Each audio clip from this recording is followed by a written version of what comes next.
प्यारे साथियों नमस्कार। मैं कौशिक त्रिपाठी एबीटेक यूट्यूब चैनल पे आप सभी का स्वागत करता हूं। साथियों, जैसा कि आप जान ही चुके हैं कि शिक्षक भर्ती जूनियर की 2021 का आगाज हो चुका है और उस भर्ती में किस तरीके से कौन से लोग योग्य होंगे, क्या उनकी योग्यता होनी चाहिए, क्या उम्र होनी चाहिए और किस तरीके की स्ट्रैटेजी होनी चाहिए कि आप एक सीट अपनी सुनिश्चित करा पाएं। आज हम इस बारे में पूरी सटीक और विस्तृत जानकारी देने के लिए उपस्थित हुए हैं। इस वीडियो को देखने के बाद आपके मन में जितनी भी समस्याएं आज तक रही होंगी वो सभी खत्म हो जाने वाली है। वैसे मेरा विचार था कि हम आपको 18 तारीख के बाद वीडियो दें, लेकिन इस वैकेंसी में टाइम बुक की बहुत कमी होने के कारण हमको पहले वीडियो बनाना पड़ रहा है। तो ध्यान पूर्वक आप इस वीडियो को देखिएगा, क्योंकि ये वीडियो आपके लिए बहुत ही कारगर साबित होने वाला है। अगर आप शिक्षक भर्ती में शिक्षक सेवा प्रदान करने का अवसर देखना चाहते हैं, अगर आप ये देख रहे हैं, एक अवसर चाह रहे थे अब तक कि किस तरीके से हम शिक्षक बने और समाज में ज्ञान का दीपक जलाएं, तो आइए शुरू करते हैं जूनियर शिक्षक भर्ती 2021। तो सबसे पहले अपन बात करेंगे कि जो इसमें पद हैं वो कितने पद निकले हैं। तो आप देखेंगे तो ये जो जूनियर शिक्षक भर्ती है, पहली बात तो ये दो प्रकार के पदों में डिवाइड है। जो पहला पद आपका होगा वो है प्रधानाध्यापक का पद और दूसरा पद जो है वो है सहायक अध्यापक का पद। तो ये दो प्रकार के पदों में आपकी संपूर्ण शिक्षक भर्ती डिवाइड है। अब इन पदों के अंतर्गत किस भाग में कितने पदों की संख्या है ये भी देखते हैं। तो इसमें जो पदों की संख्या है वो 390 मतलब 390 पद हैं और सहायक अध्यापक के जो टोटल पदों की संख्या है वो है 1504।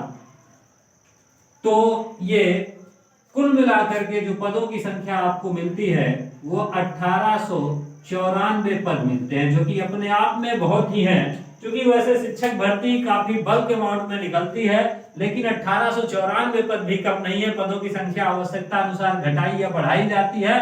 तो ये 1894 पद आपके लिए, आपके जीवन के लिए बहुत ही महत्वपूर्ण साबित होने वाले हैं। और आज हम आपको बताएंगे कि किस तरीके से आप बहुत ही कम टाइम में तैयारी करके कैसी स्ट्रेटजी का निर्माण करके इस एग्जाम को क्लियर कर सकते हैं और अपनी एक सीट सुनिश्चित करा सकते हैं। और यकीन मानिए, अगर आप वीडियो के अंत तक देखते हैं और वीडियो के अनुसार अपने आप को चलाने का प्रयास करते हैं, उसी हिसाब से सेटिंग बनाते हैं, तो आपको ज्वाइनिंग लेटर दिलाने से कोई नहीं रोक सकता है।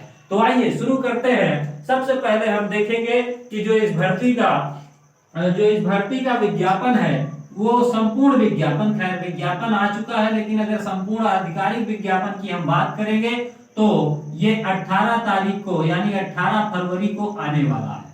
फिर इसके बाद और भी अगर हम महत्वपूर्ण तिथियों की बात करेंगे तो आवेदन की जो स्टार्टिंग है, आवेदन आपका जो स्टार्ट होगा इस भर्ती के लिए वो 22 तारीख से आपका स्टार्ट है।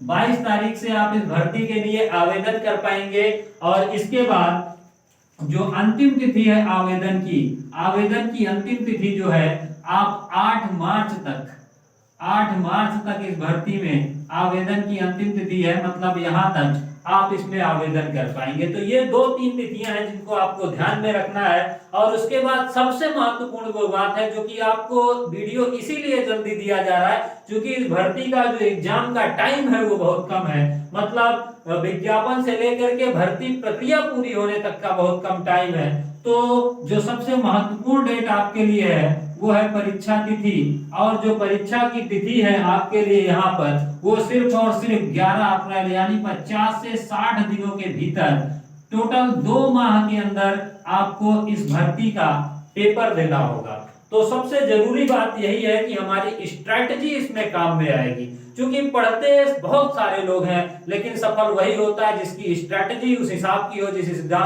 हिसाब से हमारा एग्जाम होने वाला है। तो अगर आप बात करेंगे तो ये मात्र आपके पास 55 से 60 दिनों का जो टाइम है, इन 55 से 60 दिनों में आप किस तरीके से अपने आप को प्रिपेयर करेंगे और किस तरीके से आप इसमें अपनी भूमिका को बनाएंगे, क्या टाइम टेबल होगा आपका, क्या रणनीति होगी, इस पे आज हम विस्तृत चर्चा करने वाले हैं। थोड़ा सा और भी हम बातें करते हैं। तो इसके लिए जो उम्र की सीमा है कि कौन से लोग इस फॉर्म को भर सकते हैं, तो जिनकी उम्र 21 से 40 वर्ष के बीच है वे सभी लोग इस फॉर्म को भर सकते हैं।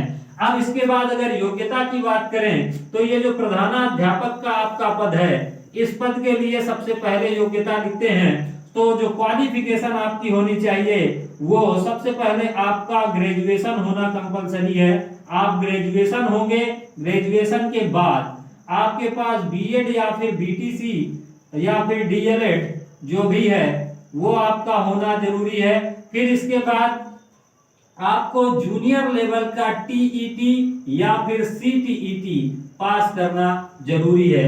ये इतनी योग्यताएं हैं। और इसके बाद जो प्रधानाध्यापक के लिए स्पेशल एक योग्यता की जरूरत है वो ये है कि आपके पास 5 ईयर का टीचिंग एक्सपीरियंस भी होना चाहिए। मतलब आपके पास इन सारी योग्यताओं के साथ साथ ग्रेजुएशन, बीएड, बीटीसी, टेट और सीटेट के साथ साथ टेट या फिर सीटेट के साथ साथ जूनियर लेवल का टेट या सीटेट होना चाहिए, के साथ साथ आपके पास 5 साल का टीचिंग एक्सपीरियंस होना चाहिए, तब आप प्रधानाध्यापक पद के लिए एलिजिबल होंगे। और अगर हम सहायक अध्यापक की बात करें तो सारी योग्यता वही है, सिर्फ आपको एक चीज में बदलाव है, ये जो टीचिंग एक्सपीरियंस है ये आपसे नहीं मांगा जाएगा।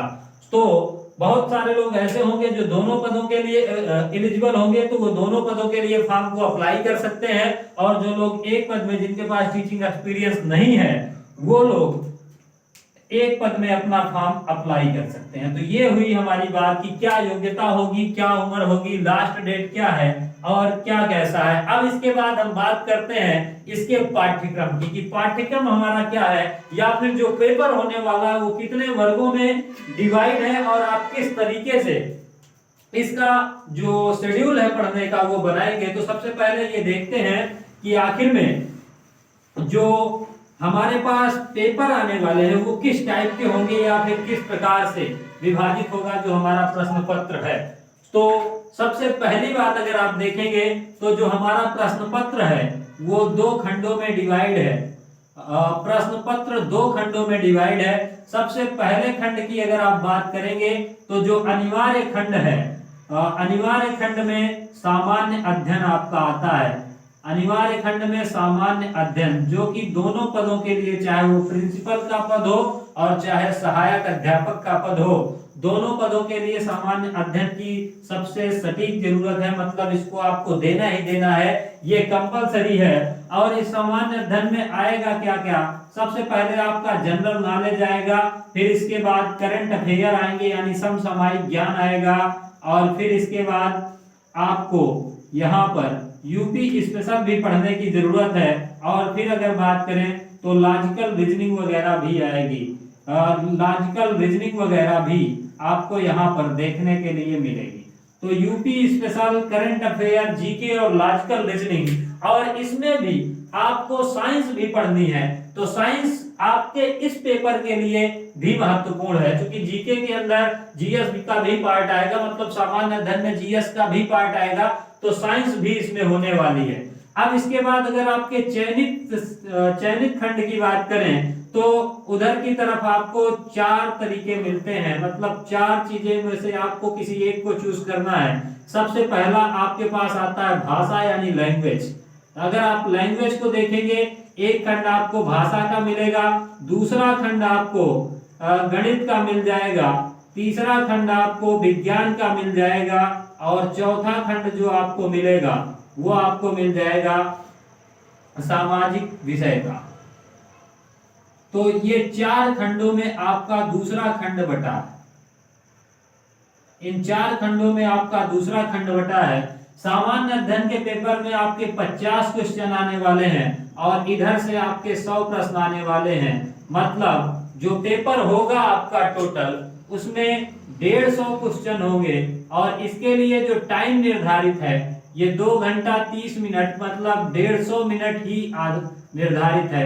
150 क्वेश्चन होंगे, 150 मिनट होंगे आपके पास, और आप दे पाएंगे। ये सामान्य अध्ययन के 50 क्वेश्चन एक खंड में, 100 क्वेश्चन, इसमें से आप किसी को भी एक चूज करेंगे, चाहे भाषा में दें, चाहे गणित, विज्ञान, सामाजिक विषय। हालांकि अभी ये पूरी तरीके से ये बातें स्पष्ट नहीं है कि जो भाषा जो गणित विज्ञान है ये दोनों आपको देना पड़ेगा एक में, या फिर ये दोनों अलग अलग होंगे। अभी इस बात की हम पूरी तरीके से श्योरिटी नहीं है, लेकिन 18 तारीख के विज्ञापन के बाद ये चीजें आपको क्लियर हो जाएंगी। क्योंकि वीडियो इसलिए बनाई जा रही है क्योंकि जो टाइम है ये बहुत कम है, 55 से सिर्फ 60 दिन आपके पास हैं और इतने कम दिन हैं, इसीलिए ये दिया जा रहा है आपको। और फिर इसके बाद जो भाषा है इसमें आप कई सारी चीजें चूज कर सकते हैं, जैसे आप हिंदी को चूज कर सकते हैं, या फिर अंग्रेजी को चूज कर सकते हैं, और या फिर संस्कृत को चूज कर सकते हैं। तो ये आपके अपने हिसाब से कोई भी एक भाषा को आप सेलेक्ट कर सकते हैं। तो ये इतनी सारी चीजें हैं। अब यही आपका जो विज्ञान है ये सामान्य अध्ययन का भी पार्ट है, जो विज्ञान है वो आपके चयनित विषय का भी पार्ट है। अगर आप विज्ञान लेते हैं, गणित लेते हैं तो एक बेहतरीन क्या स्ट्रेटेजी होनी चाहिए, हम क्या देंगे आपको कि आप इन 55 से 60 दिनों में कुछ ऐसा मिराकल होगा कि आपकी एक सीट पक्की होगी। तो इसको देखने के लिए हमने 3 क्राइटेरिया अपने बनाए हुए हैं, और उन 3 क्राइटेरिया से ये 100% श्योर है कि अगर आपने उन चीजों को फॉलो किया तो आपकी एक सीट 100% सुनिश्चित होगी। तो जो पहली चीज हम आपको देने वाले हैं अपने इस चैनल के माध्यम से, वो पहली चीज है, सबसे पहले हम आपको हस्तलिखित नोट्स प्रोवाइड करेंगे जो सिलेक्टेड होंगे, मतलब जो आपके एग्जाम में आएगा ही आएगा। सबसे पहला काम हम आपको देंगे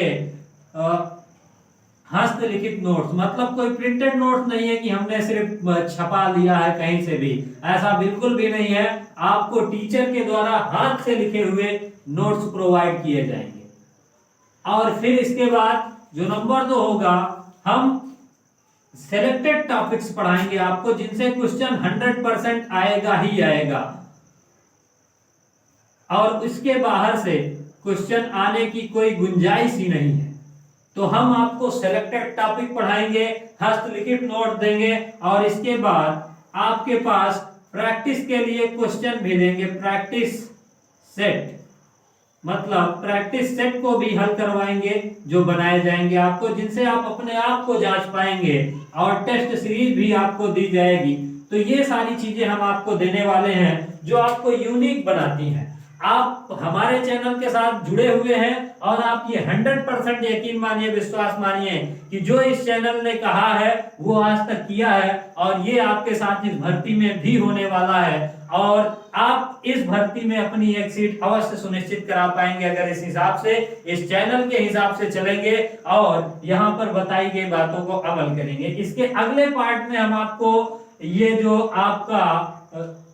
आपका ये जो दोनों प्रश्न पत्र हैं, एक सामान्य अध्ययन और उसके बाद जो दूसरा है आप जिसको सेलेक्ट करेंगे, मतलब चयनित विषय, उसको पूरा सिलेबस को हम डिटेल में डिकोड करेंगे कि आखिर में आपको पढ़ना क्या है। जैसे मान लीजिए आप देखेंगे सिलेबस में, तो साइंस के सिलेबस में लिखा है कि दैनिक जीवन में विज्ञान, तो दैनिक जीवन में विज्ञान, सपोज आपसे पूछा जाए मैगी क्यों बैन करी गई है, क्या रीजन था कि मैगी को बैन किया गया, तो विज्ञान के टॉपिक में ही आप पढ़ते हैं कि मैगी में लेड मिला था और लेड हमारे शरीर के लिए कितना घातक है, इसलिए उसको बैन किया गया था। तो ये हमारे दैनिक जीवन में विज्ञान है। हम पेट्रोल भरवाने के लिए जाते हैं, वहां पर भी लिखा रहता है शीशा रहित पेट्रोल, तो ये हमारे दैनिक जीवन में विज्ञान है। तो हम बेहतरीन एक आपको लॉजिक देंगे हर एक चीजों के पीछे, वो चीजें आपके दिमाग में छप जाएंगी और यकीन मानिए आपकी यहाँ पर एक सीट अवश्य कंफर्म होगी। धन्यवाद दोस्तों, अगले वीडियो का इंतजार करें और हमारे साथ बने रहें। धन्यवाद।